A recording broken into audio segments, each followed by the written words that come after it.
Week 5 of the $300 to $30,000 trading challenge was red.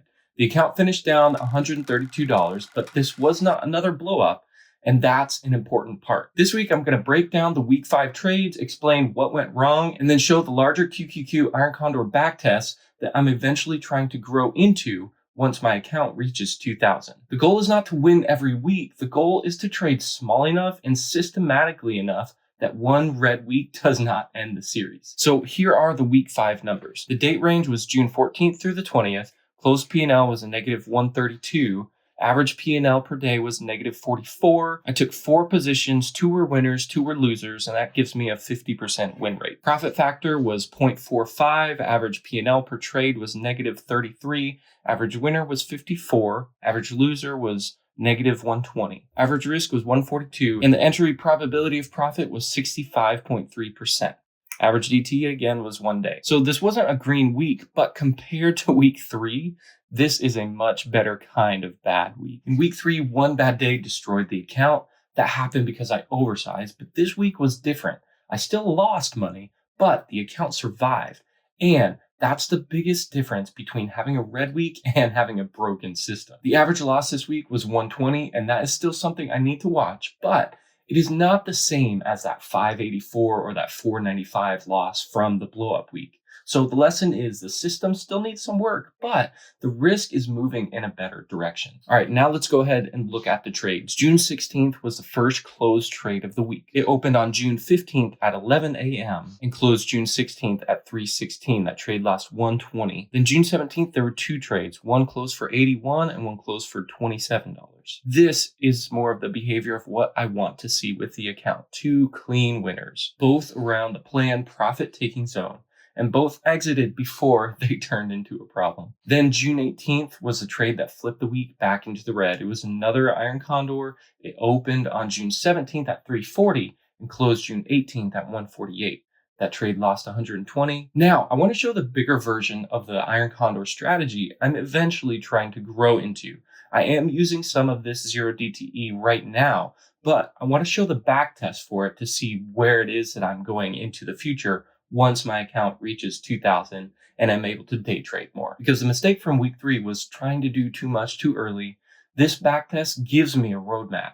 It does not give me permission to oversize. So let's go ahead and look at this backtest. The entry is 145. So the position size is 3 contracts. I'm going to do 1 contract for my live trading right now with my bot until I get to the point where I'm able to do more contracts comfortably. The long put is $3 below the short put. The short put is around negative 30 delta. The short call is around positive 30 delta. And the long call is $3 below that short call. Trades Monday through Friday. It has a position limit of 1, and it skips end of month trading days.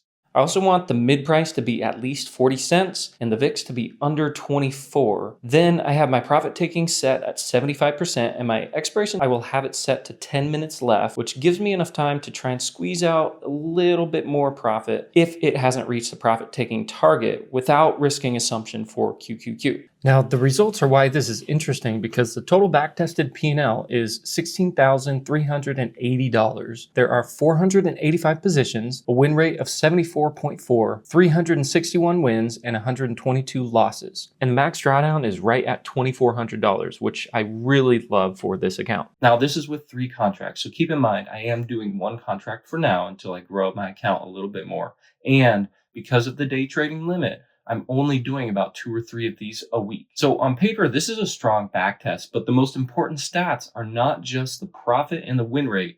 The most important stats are that average risk, worst loss, and especially that max drawdown. If I try to force this full-size version into that small account too early, I'm repeating the same mistake that I did to blow up the account in week 3. That's why I'm setting that $2,000 account milestone. Once the account reaches that $2,000, this is a larger 0 DTE model that I want to start growing towards. But right now, the job is not to skip ahead. The job is to trade smaller, protect the account, and earn the right to scale. So after week 5, here's the plan.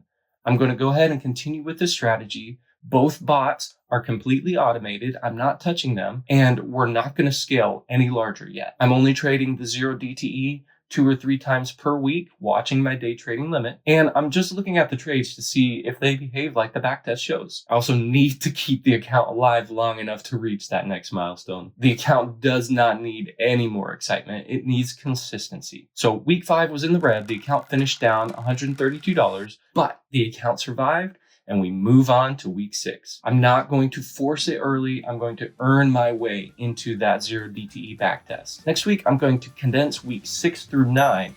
That way I can try and catch up a little bit so that you can be more live with me as I'm trading. We'll see you next week.